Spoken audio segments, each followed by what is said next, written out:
이 아침에 선포할 하나님의 말씀은 사도행전 10장 1절에서 6절까지 말씀 보겠습니다. 사도행전 10장 1절에서 6절까지 한 구절씩 교독하고 6절은 함께 한 목소리로 낭독합니다. 가이사랴에 고넬료라는 사람이 있으니 이탈리아 부대라는 군대의 백부장이라.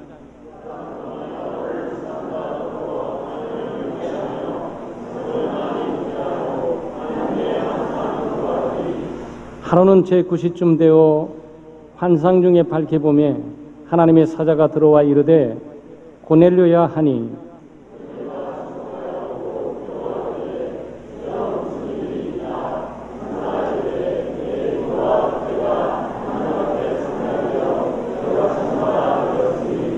내가 지금 사람들을 요바에 보내어 베드로라 하는 시몬을 청하라. 그는 무도장이 시몬의 짐에 유숙하니 그 집은 해변에 있다 하더라. 아멘. 가정의 구원이라는 제목으로 말씀을 나누겠습니다. 한 사람이 예수 믿고 구원 얻게 되는 것이 얼마나 놀랍고 큰 은혜입니까?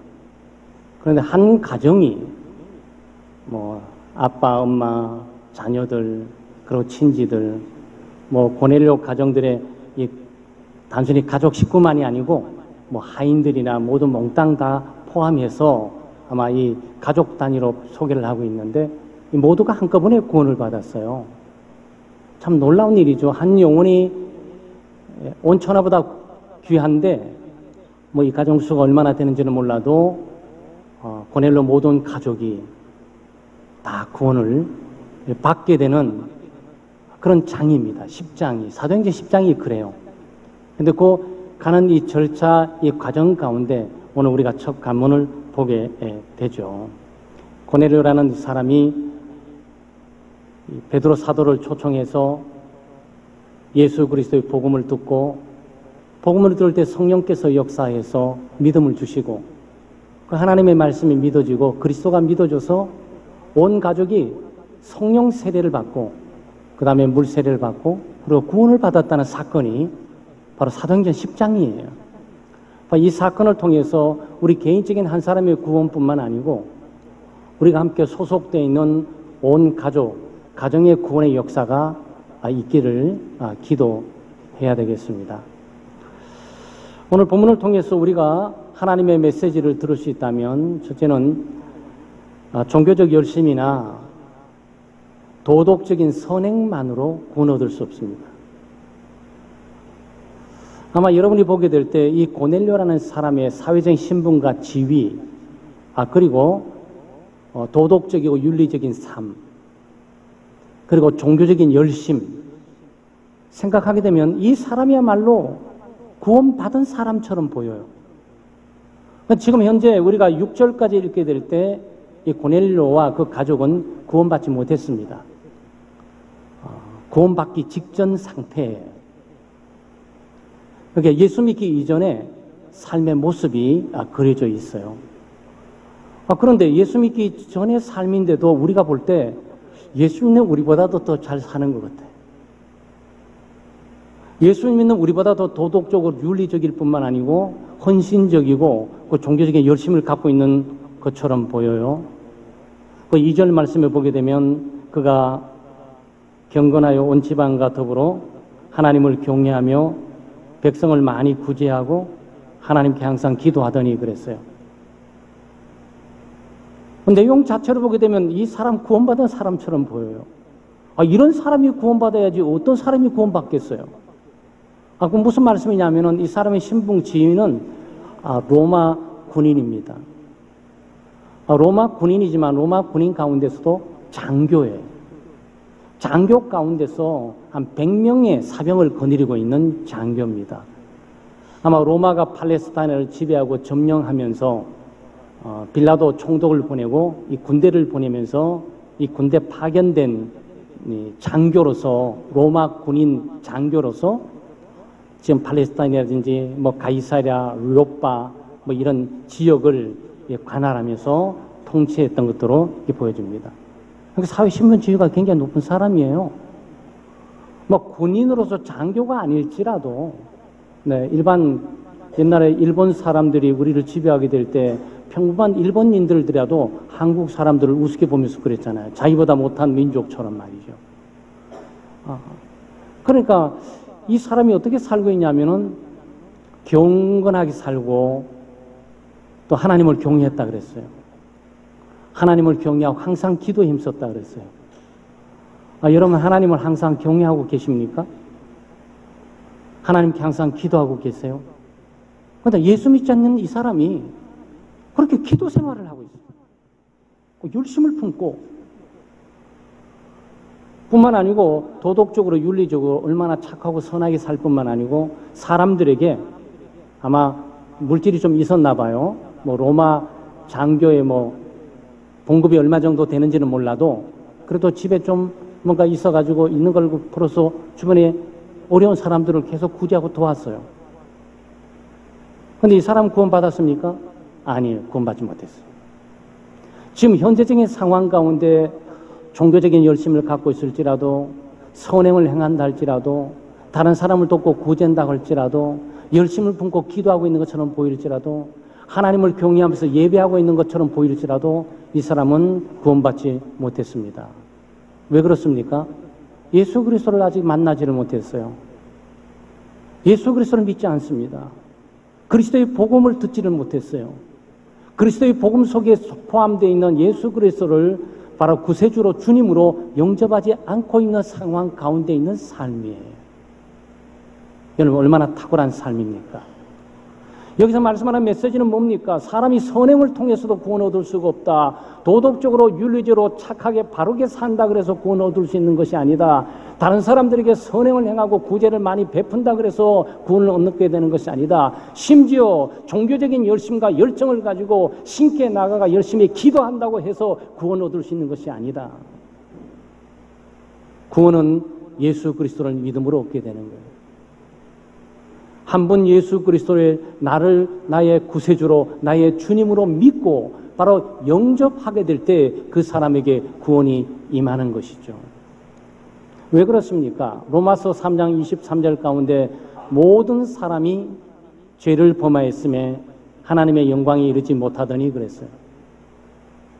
모든 사람, 남자나 여자나 어린이나 어른이나 할아버지나 청년이나 사회적인 신분 지위가 높거나 낮거나 많이 배우거나 안 배우거나 모든 사람이 죄를 범해서 죄 가운데 태어나고 죄의 영향을 받으면서 죄를 짓고 살고 있기 때문에 하나님의 영광에 이르지 못하고 있어요. 하나님의 영광의 기준, 하나님의 영광의 표준에 도달하지를 못한단 말이죠. 하나님을 만족시킬 수 없고 하나님을 기쁘게 할 수 없다는 뜻이에요. 사람이 아무리 많은 선한 행위를 갖다 바쳐도 하나님은 만족하지 않아요. 여러분과 제가 아무리 많은 종교적인 열심과 종교적인 활동과 종교적인 공로를 쌓아서 하나님께 갖다 드려도 하나님은 눈 하나 깜빡하지를 않아요. 왜? 우리는 타락하고 오염된 죄인으로서 우리가 행한 모든 것들의 동기가 잘못되어 있고 과정이 잘못되어 있고 목적이 잘못되어 있을 수 있는 가능성이 많이 있기 때문에 그렇습니다. 하나님 볼 때는 완전한 것을 요구하시거든요. 그러니까 여러분 하얀 백지가 있지 않습니까? 하얀 백지는 점 하나 없을 때 완전한 거예요. 까맣게 칠해지면 어떻게 되는 거죠? 이거는 완전하지 않아요. 하얀데 글씨 내 이름 세자 딱 들어갔으면 어떻게 되는 거죠? 그래도 이거 완전하죠. 이건 하얀 게 아니에요. 점 하나 딱 찍혀 있으면 어떻게 되는 거죠? 그것도 쓸모없어요. 그러니까 까맣게 칠해진 거나 이름 세자 쓰여진 거나 점 하나 찍힌 거나 가치 없는 것은 마찬가지예요. 완전한 것에 비교해 볼 때 그렇단 말이죠. 완전한 것에 도달하지 못한 것은 모두가 동일한 거죠. 예수 믿는 우리에게도 마찬가지예요. 로마서 7장 21절 24절에 그러므로 내가 한 법을 깨달았노니 곧 선을 행하기를 원하는 나에게 악이 함께 있는 것이라 그랬어요. 내 속 사람으로는 하나님의 법을 즐거워하되 내 지체 속에서 한 다른 법이 내 마음의 법과 싸워 내 지체 속에 있는 죄의 법 아래로 나를 사로잡아 오는 것을 보는도다. 오라 나는 공간 사람이로다. 이 사망의 몸에서 누가 나를 건져내랴 그랬어요. 바울 사도가 예수 그리스도를 믿고 구원 얻고 난 이후에 믿음으로 살면서도 내가 하나님의 법을 사랑하고 하나님의 법을 지키고 싶은데 또 죄의 한 법이 나를 사로잡아서 죄를 짓게 만드는 원리가 내 속에 있는 것을 깨달은 거죠. 하나님의 영광을 위해서 살고 싶은데 그 뜻대로 되지 않고 내 뜻을 내 영광을 위해서 살고 싶어하는 삶이 또 내 속에 또 있는 거예요. 하나님의 뜻을 행하고 싶은데 내 뜻을 행하고 싶고, 선을 행하고 싶은데 죄를 짓고 싶고, 하나님의 뜻을 따라 살고 싶은데 내 뜻을 따라 살고 싶고, 하나님의 영광을 구하고 싶은데 나의 영광을 구하고 싶고, 이 두 법이 내 삶 속에 교차하면서 갈등을 일으키고 움직인단 말이죠. 그래서 죄악의 법이 타락되고 오염되고 부패되어 있으면서 세상에 태어나면서 죄로 오염된 나의 본성이 예수를 믿고 난 이후에도 여전히 죄 가운데 나를 끌어가고 있는 것들을 발견하게 됩니다. 그래서 인간은요, 예수 믿기 전에 자기 힘과 능력으로 구원 얻을 수 없습니다. 죄 문제를 해결할 수 없어요. 예수 믿고 나고 난 이후에도 짓고 있는 죄를 여러분 힘과 능력으로 해결할 수 없어요. 그것은 예수 그리스도를 믿음으로 해결하는 거죠. 그리스도께서 내 죄를 다 치우시고 십자가에 못 박혀 죽으심으로 죄값인 죽음과 저주와 형벌을 완전히 다 갚아주시고, 우리가 예수 그리스도를 믿음으로 그리스도와 연합되어서 그리스도께서 나를 위해서 행한 모든 것들이 나의 것이 되는 거고, 내가 행한 모든 잘못이 그리스도의 것이 되어서 그리스도는 십자가 못 박고 죽으시고 죄를 치우시고 부활 승천하심으로 생명을 얻었던 그 생명을 우리에게 주시는 거죠. 그래서 우리는 예수 그리스도를 믿음으로 죄사함을 받고, 예수 그리스도를 믿음으로 의롭다함을 받고, 예수 그리스도를 믿음으로 천국 가는 거예요. 그러니까 우리가 고넬료 사건을 통해서, 고넬료는 정말 인간적으로 볼 때 우리보다 더 잘 사는 사람이다, 사회적인 신분과 지위가 높은 사람이다, 도덕적으로 윤리적으로 고결한 사람이다, 평화주의자고 박해주의적인 사람이다, 선한 행실을 통해서 사람들을 구제할 뿐만 아니고 사람들에게 선을 베푸는 사람이다, 종교적인 열심이 얼마나 극심한지 매일 항상 매일 기도하며 하나님 앞에 보좌에 나가서 했던 종교적인 열심이 특심이었던 사람이다. 그럼에도 불구하고 예수 그리스도를 믿지 않았기에 이 고넬료와 그의 가족은 구원을 얻지 못했다는 얘기. 그 하나님께서 이 고넬료를 구원으로 지금 인도하기 위해서 고넬료의 과거의 삶을 지금 보여주고 있는 거예요. 아마 이런 복음서에 보게 되면 예수님께서 종교적인 열심을 갖고 있고 또 하나님의 말씀을 열심히 공부하고 있고 붙들고 있는 바리새인들을 만나게 됩니다. 네. 바리새인들은 율법 학자들이고 하나님의 말씀을 갖고 있는 사람이고 하나님의 말씀을 공부하는 사람이고, 그 사람들은 정말 도덕적으로 윤리적으로 선하게 살려고 엄청나게 몸부림치고 노리겠던 사람이에요. 최소한 그 사람도 우리보다 생활적인 의의가 더 높을 수 있어요. 근데 예수님께서 그 사람들에 대해서 뭐라고 말했습니까? 독사의 자식들이라고 그랬어요. 예수님 독사의 자식들이라고 했어요. 예수님 도덕을 무시하는 겁니까? 윤리를 무시하는 겁니까? 구제를 무시하는 겁니까? 종교적인 열심을 무시하는 겁니까? 아니요. 자기의 행위로 자기의 의의를 쌓으려고 노력하는 것들이 얼마나 어리석은지, 그것은 사탄적이다라고 보내던 독사의 자식이라고 하는 거예요. 종교적인 열심이라든지 도덕적으로 윤리적으로 바로 사는 거라든지 선을 행하고 구제를 베푸는 모든 것들을 자기의 의의를 쌓아가지고 그 의의를 가지고 하나님의 보좌 앞에 나가는 것들은 잘못된 행위고 그것은 죄악된 행위임을 말해주고 있는 거예요. 우리는 우리의 행위를 통해서 의의를 만들어서 하나님께 나갈 것이 아니고 하나님께서 우리를 위해서 만들어주신 예수 그리스도의 의, 그 십자가의 의의를 붙들고 하나님의 보좌 앞에 나가야 돼요. 그것이 구원인 것이고 하나님께서 만족스럽게 받아들일 만한 믿음의 행위인 것입니다. 두 번째, 우리는 고넬료 가정을 통해서 배울 수 있는 것이 참된 기도와 이 선행은 하나님 앞에서 헛되지 않다는 거죠. 고넬료 이 사람이 선을 행하고 구제하고 또 열심히 기도하고 종교적인 열심으로 살았던 것들이 아무 효력이 없고 아무 의미가 없는 것이냐? 그렇지는 않다는 거죠. 네.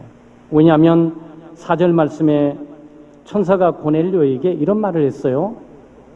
내 기도와 구제가 하나님 앞에 상달하여 기억하신 바 되었느니라 그랬어요. 그러니까 상달되었다는 것은 미쳤다, 도달했다, 도착했다라는 뜻이에요.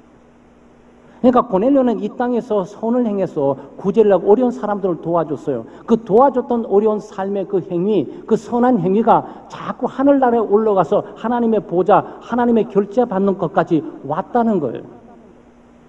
하나님께서 이걸 보고 기억을 하셨다는 거예요. 고넬료는 항상 기도했습니다. 기도하는 것이 헛되지 않는 이유는 기도하는데 그 기도가 허공을 치면서 무의미하게 어떤 종교적인 액션으로 끝나는 것이 아니고 그 기도가 향이 되어서 하나님 보좌 앞에 나와서 하나님이 맡으시면서 이건 또 뭐지? 저 친구 나에게 기도하네? 라고 하나님께서 그거를 보고 기억하시면서 응답해 주셨다는 거네요. 그 성도의 기도는 헛되지 않습니다.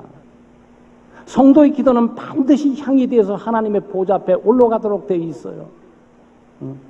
고넬료는 예수 그리스도를 믿지 않고 그리스도 이름으로 기도한 것은 아니에요. 그리스도 이름으로 기도하지 않았음에도 불구하고 하나님께서 그 행위를 기억하고 보셨단 말이죠. 그런데 그리스도 이름으로 기도하는 우리 기도는 얼마나 더욱 들으시겠습니까? 예수 그리스도를 믿는 믿음으로 죄사함을 받고 의롭다함을 받고 하나님의 자녀가 된 우리가 하나님의 자녀로서 예수 그리스도의 이름으로 기도하는 그 기도는 얼마나 더욱 들으시면서 응답해 주시고 기억하시고 복을 주시겠냔 말이죠.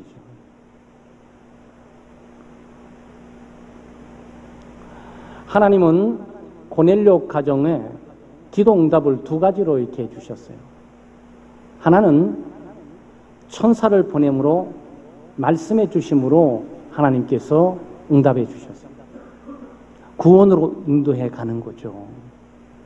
막 술 먹고 세상에 막 그냥 방탕하게 사는데 하나님 부르신 것이 아니고 그때 뭔지 모르지만 교회에 나와가지고 기도하면서 뭘 하고 있는 거지. 그런데도 하나님께서 그것을 들으시면서 하나님이 천사를 보내서 말씀해 주셨다는 것 하나. 고넬료에 있어 거룩한 특권이죠. 또 하나는 위대한 하나님의 사람 또 베드로 사도를 하나님께서 보내셔서 예수 그리스도 복음을 증거하게 한 거. 우리로 치자면은 귀한 하나님의 사람들, 사역자, 목사님을 가정에 모시고 온 집안이 지금 가정에 있으면서 말씀을 좀 전해주세요라고 초청하고 기다리고 있는 교회가 부흥 강사를 기다리고 있는 것이 아니고 이 고넬료 가정이 가족들과 함께 부흥 강사를 기다리면서 지금 가정에서 부흥회가 일어나고 있단 말이에요.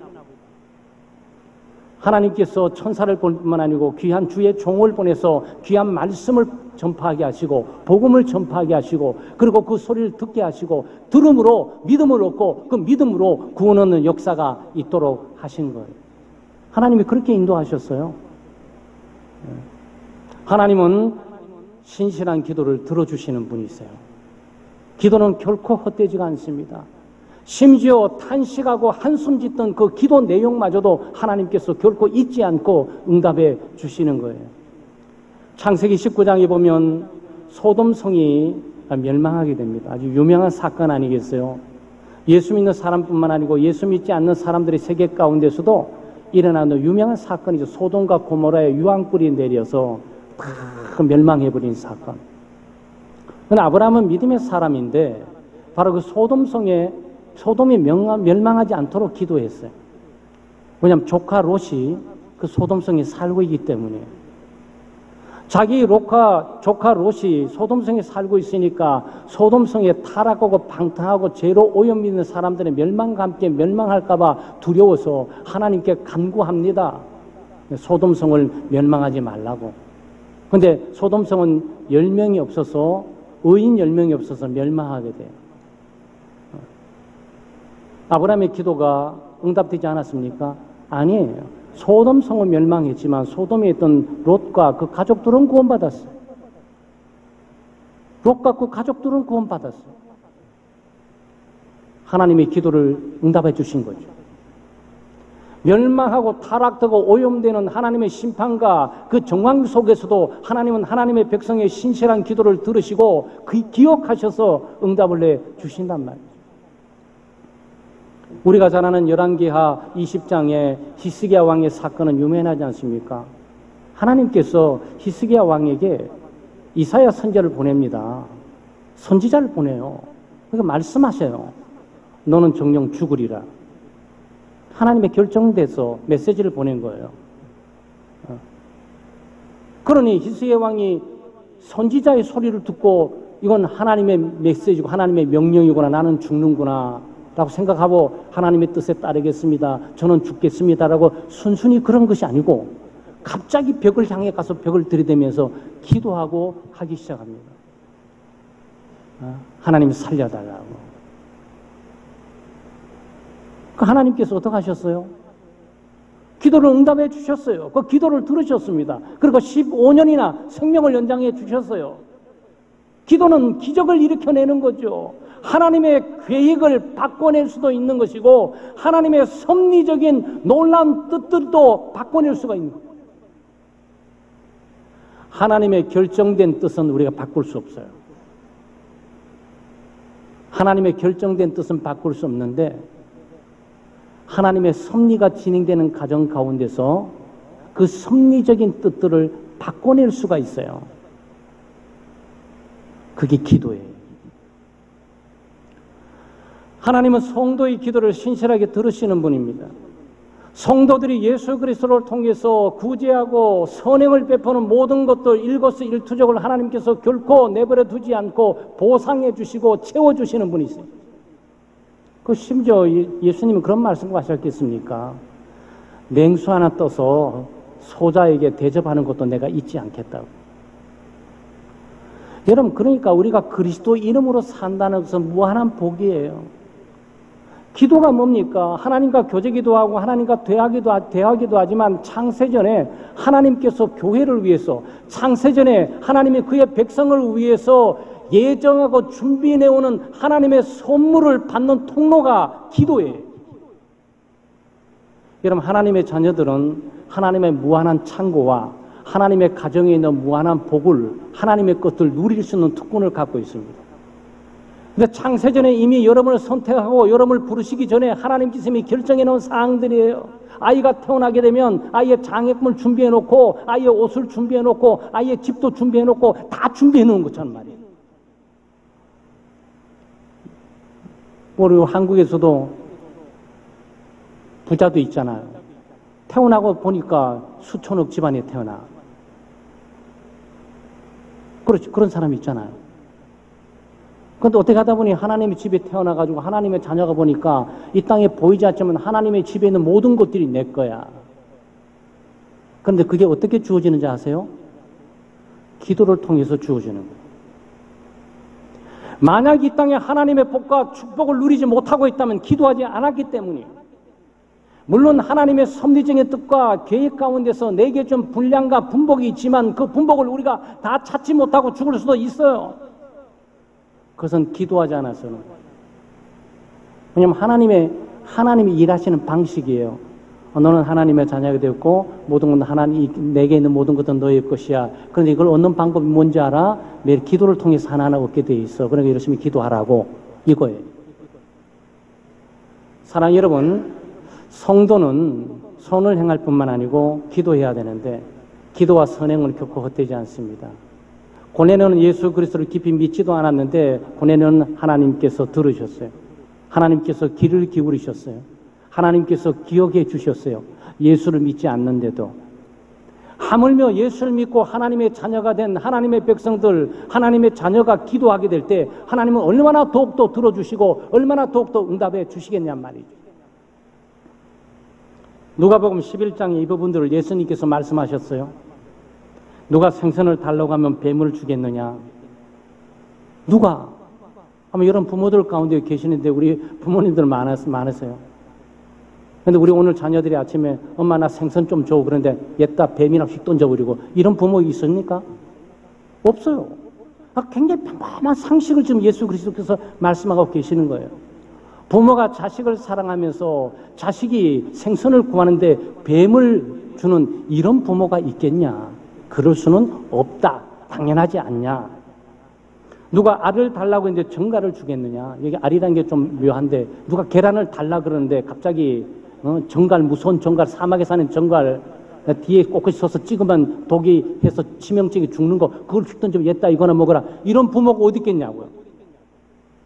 악한 원수들도 그렇게 하기 어렵잖아요. 어린아이가 원수의 자식인데 어린아이가 나에게 계란 하나 주세요 그런데 정갈 휙 던져버리고 생선을 달라 그러는데 뱀 휙 던져버리고 그런 게 어디 있냐고요. 하물며 악한 인간도 그렇게 하는데 가장 선하신 하나님께서 구하는 자에게 더 좋은 것을 주지 않겠냐. 그래서 성령을 주지 않겠냐. 이거를 표현했어요. 아마 이 응답을 받았던 사람 가운데 하나가 바로 고넬료일 거예요. 누가 생선을 달라고 하면 뱀을 주겠느냐? 알을 달라고 하는데 정갈을 주겠느냐? 너희가 악한 자일지라도 이럴진데 하물며 하나님께서는 구하는 자에게 성령을 주시지 않겠느냐 그랬어요. 고넬료가 성령 구했습니까? 저는 그렇다고 생각지 않아요. 고넬료가 예수 그리스도를 믿게 해달라고 구했다고 생각하세요? 아니요. 고넬료 지금 상황이 뭔지 몰라요. 그냥 이 종교 저 종교 다니면서 그냥 복 빌고 다니고 있을 뿐이에요. 종교적인 열심이 굉장히 특심한 사람이고 나는 분만은 확실한 사람이에요. 그럼에도 불구하고 예수 믿는 사람들이 그렇게 살지 못할지라도 예수 믿지 않는 자기는 그냥 선을 베풀고 사는 거야. 하나님께서 선을 베풀면 자기에게 좀 눈을 좀 보여주시면서 복을 또 주실까 싶어가지고 자기 행위가 어떤 구원을 얻는데 도움이 될까 싶어서 이심저심하면서 이쪽 저쪽 다니면서 열심히 선을 행하고 열심히 기도하고 열심히 종교적인 활동하고 열심히 종교 행사에 참여하고 그렇게 살았어요. 근데 예수 그리스도를 몰라. 예수 그리스도를 들은 적도 없어. 그리스도를 믿음으로 구원 얻어야 된다는 내용들을 알 수도 없어요. 그래서 고넬료 좀 이 상황에 이런 상황에 처해 있는 사람도 하나님께서 들어주셨는데 예수 믿고 죄 사함을 받고 하나님의 자녀가 된 우리가 예수 그리스도 이름으로 하나님 보좌 앞에 나가게 될 때 하나님께서 얼마나 놀라운 걸로 채워주시겠냔 말이에요. 우리의 생각하는 것이나 간구하는 것에 넘치도록 주시는 하나님이세요. 여러분 하나님은 주시기를 좋아하시는 분이세요. 하나님은 우리가 창세전에 하나님은 우리를 선택하시기 전에 우리 각자를 부리기 전에 우리에게 맞춤형 모든 복들을 하나님께서 다 준비해 놓으셨어요. 예수 믿고 난 이후에 하나님의 자녀가 되어서 하나님과 동행하고 기도하면서 하나님 아버지가 우리를 위해서 준비해 놓은 우리가 복을 우리가 찾아 받아 누리도록 되어 있다. 그럼 비로소 기도하셔야 되는 거예요. 기도 응답의 확신을 가지고 하나님께 기도하게 되면 하나님께서 기억하시고 응답하시고 들어주시는 겁니다. 하나님의 계시는 쉽고 명백합니다. 우리는 고넬료 사건을 통해서 하나님의 계시 그러면 굉장히 어려워 보여요. 하나님의 뜻 그러면 굉장히 어려워 보여요. 야, 그거 어떻게 알 수 있지? 하나님의 계시를 어떻게 받는 거야? 하나님의 뜻을 어떻게 알 수 있는 거야? 아마 여러분 종종 이런 고민에 빠져 있지 않겠습니까?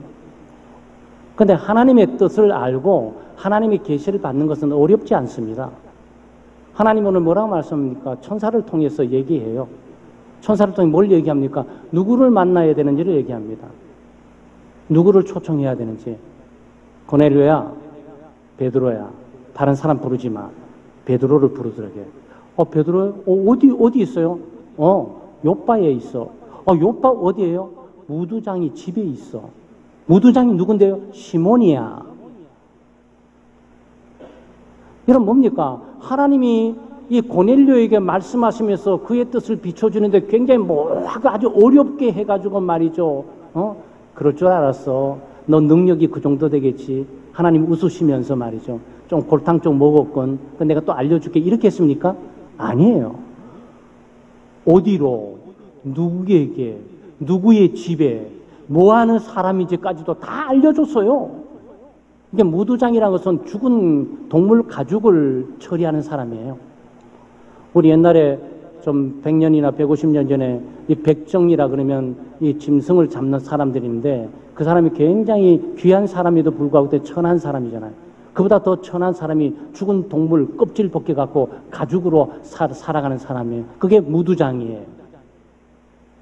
그러니까 굉장히 천한 집 가정 속에 지금 베드로 사도가 머물고 있으면서 거기에 아마 예수 그리스도를 전했든지 무두장이 시몬이 예수 그리스도를 믿어서 정말 주의 종을 키 알고 정말 귀한 분이다라고 생각해서 지금 가정에 모시고 있는 이런 상황이라고. 그렇지만 고넬료는 가이사랴에 있잖아요. 이 요빠와 가이 사이 차이는 굉장히 해변가로 쭉 올라가면서 팔렸단 말이죠. 그러니까 알지도 못해요. 그냥 하나님께서 알려주신 거예요. 우리 계시라 그래요. 계시란 것은 아마 제가 종종 말씀드렸지만 계시는 하나님께서 이렇게 있으면 여러분의 힘과 능력으로 제가 하나님이라면 제 손을 꺾어서 펼쳐 보일 수가 없어요.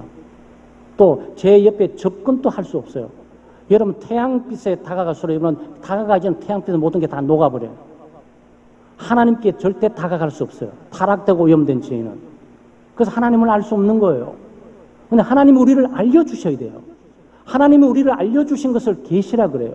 그래서 하나님께서 우리에게 자기를 이렇게 특별히 비춰주게 될 때 안경 꼈구나, 머리카락이 좀 빠졌구나, 등등 좀 이해를 하게 되는 거죠. 그래서 하나님의 계시는 하나님이 자기를 우리에게 비춰주고 자기의 뜻을 우리에게 보여주시는 것을 계시라 그럽니다. 다른 말로 표현드리면 고넬료 이 가정은 계시를 받고 있단 말이죠.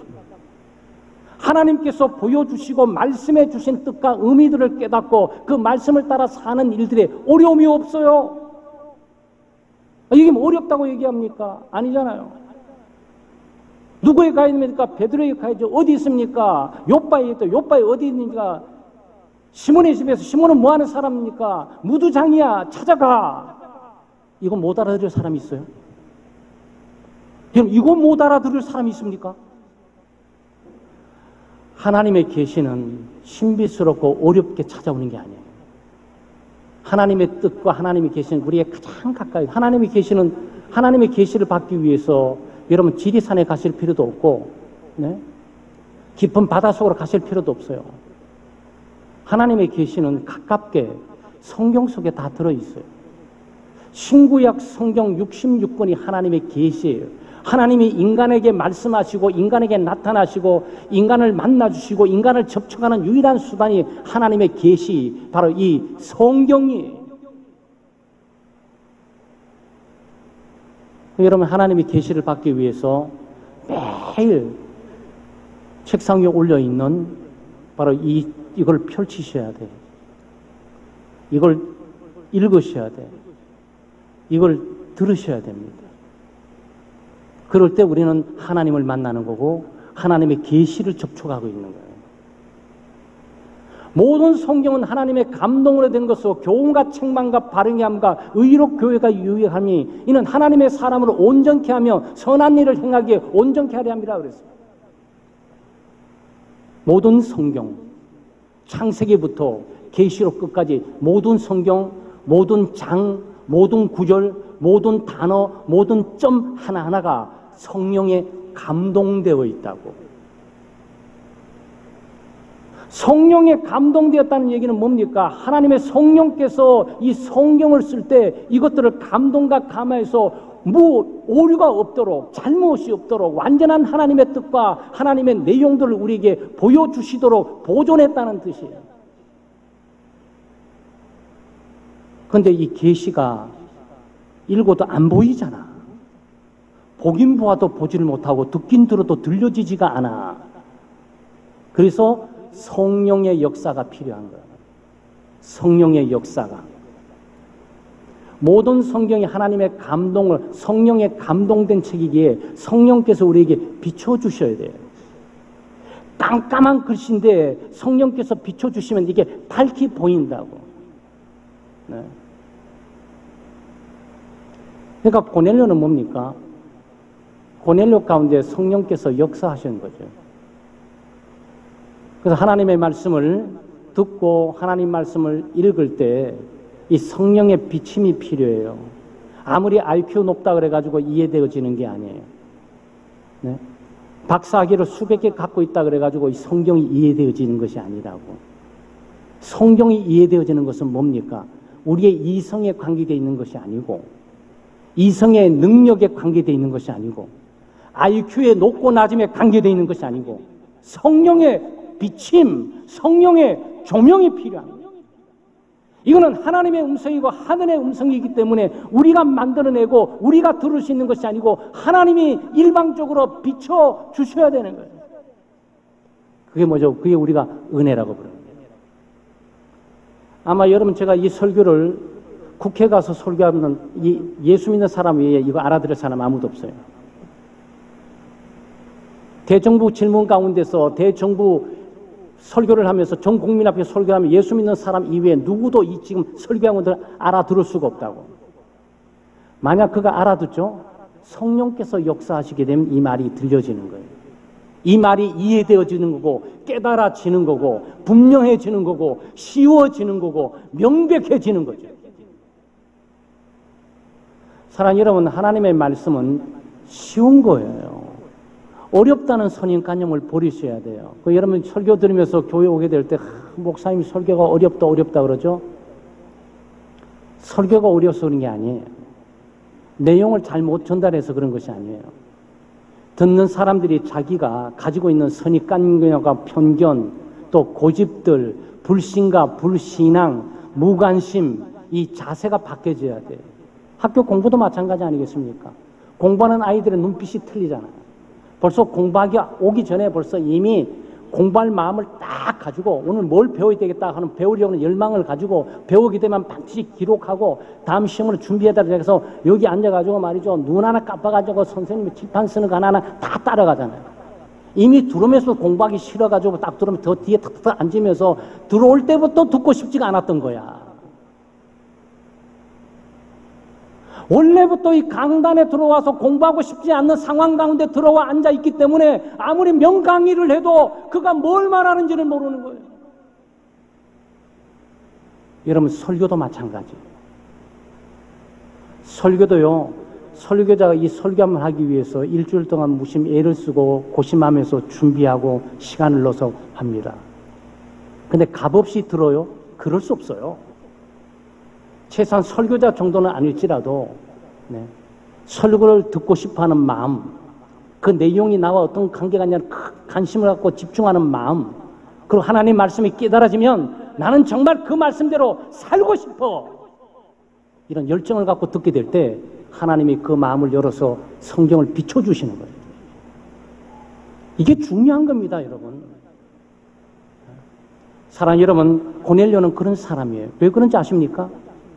그냥 목사님 그냥 신방 온다면 무서워하고 말이죠. 대수만 예배 드리는 것에 빠지려고 그러고, 목사님 온데 얘들아 빨리 집 나가, 빨리 나가 그러고 말이죠. 큰아들 이리 뛰고 작은아들 저리 뛰고 딸은 갑자기 도서관 가버리고 말이죠.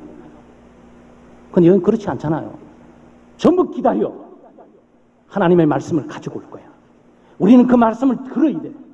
나는 종교적인 열심을 갖고 선을 행하고 있지만 솔직히 하나님이 누군지도 잘 모르겠고 예수 그리스도가 누군지를 잘 모르겠어. 그런데 바로 베드로 사도를 요청을 하고 그랬어. 집안의 가정으로 얘기하니까 군인들 전부 집결해. 전부 전방 다 와. 집결시켜놨어요. 열마음을 갖고 들으라고. 그리고 뒤에 보면 베드로 사도가 와서 설교를 하는데 설교를 하는 순간에 성령께서 임하세요. 그리고 각 사람 마음속에 저분이 예수 그리스도를 전하고 있구나라고 그리스도를 믿음으로 모두가 구원받는 역사가 이 가정에 있게 된단 말이에요. 사랑하는 여러분, 구원은 우리의 선행을 통해서 도덕적이고 윤리적인 바른 삶을 산다고 해서 종교적인 열심을 갖고 있는다고 해서 구원받는 것 아니에요. 구원은 예수 그리스도를 믿음으로 완전하신 예수 그리스도의 의를 믿음으로 나의 것으로 가져와서 그 그리스도를 믿는 믿음의 공로로 우리는 하나님 앞에 나아가는 것이고 그 믿음으로 하나님을 만나게 되는 겁니다. 우리는 예수 그리스도를 믿음으로 우리는 구제하고 선행을 할 뿐만 아니고 항상 기도해야 됩니다. 왜냐하면 하나님은 기도를 들으시고 응답하실 뿐만 아니고 창세전에 우리를 위해서 예정해 놓으시는 우리에게 분복, 우리에게 해당되는 복을 준비시켜 놨는데 그것은 반드시 기도를 통해서 요청을 통해서만 얻을 수 있도록 되어 있어요. 사회에서도 많이 배우지 않습니까? 예산이 5억인데 5억은 청구를 내서 순간순간 2억, 3억, 1억, 5천만 원 주는 거지. 청구를 안 했는데 누가 5억을 다 줘요? 우리 교회도 그렇게 생활하고 있지 않습니까? 각 부서마다 말이죠. 예산이 2천만 원, 2천만 원이면 그냥 가만히 있으면 2천만 원이 뚝 떨어집니까? 달라고 이번 달은 좀 500만 원 좀 달라고 요청을 해야 되잖아요. 여러분, 기도가 그런 거예요, 여러분. 하나님께서 하나님의 백성들에게 주어지는 복은 기도를 통해서만 얻도록 되어 있는 거예요. 그리고 우리는 하나님의 말씀을 듣는 일을 너무 어려워해서는 안 돼요. 성경 공부하고 성경 읽는 거, 내 설교 듣는 거 이것처럼 따분하고 힘들게 없다라고 이게 생각해서는 안 돼요. 하나님의 말씀을 명백하고 분명합니다. 뚜렷해요. 열린 마음을 가지고 믿음을 가지고 하나님의 뜻을 알고자 하는 마음을 가지고 그 뜻을 알면 행하고자 하는 열정과 갈망을 가지고 들으면 하나님의 말씀이 들려지게 돼 있어요. 이해되어지고 깨달아지고 명백하고 쉽게 알게 되어 있는 겁니다. 그런 은혜가 고넬료 가정에 있었는데 예수 믿는 우리 모든 창대교회 가정이 고넬료보다도 고넬료의 모든 가족보다도 더 큰 구원의 은혜, 그 더 큰 성령의 충만함, 더 큰 하나님의 기도 응답, 더 큰 선행에 대한 보상이 있는 그런 신앙생활 하시기를 주의 이름으로 축원합니다. 하나님 아버지 감사합니다. 하나님의 은혜와 사랑으로 저희들이 예수 믿고 구원 얻게 하시고 믿음으로 살아갈 수 있도록 도우시고 인도해 주심을 감사합니다. 오늘 고넬료 가정을 통해서 우리가 선행으로 구원 얻는 것이 아니고 예수 그리스도를 믿음으로 구원 얻는 사실을 다시 한번 확인하고 감사와 찬양을 드립니다. 주님, 저희들이 하나님 나라에 창세전부터 우리를 위해서 예배해 놓으신 복이 많이 있는데 그 모든 분복들을 기도를 통해 얻게 됨을 다시 한번 확인하면서 항상 깨어 기도하는 저희들 될 수 있도록 도우시고 인도해 주시옵소서. 또한 저희들로 하여금 하나님의 말씀을 우리가 대하고 하나님의 계시를 우리가 접촉하고 하나님의 뜻을 아는 일에 있어서 너무 어려워하고 힘들어하는 삶을 살지 않게 해주시고 성령의 조명과 인도함을 따라 정말 하나님의 뜻을 알고자 하는 마음을 가지고 하나님의 뜻을 알고 난 이후에 정말 하나님의 뜻대로 살고 싶다는 갈망을 가지고 하나님의 말씀을 듣게 해주시고 계시를 접촉하게 해주셔서 우리 모두에게 하나님의 뜻이 분명하고 또 각 가정과 또 가족을 향한 하나님의 은혜를 충만하게 누릴 뿐만 아니고 경험하고 살아가는 우리 창대교회 모든 교우들과 가정들이 될 수 있도록 은혜 베풀어 주시옵소서. 감사드리며 예수님의 이름으로 기도드리옵나이다. 아멘.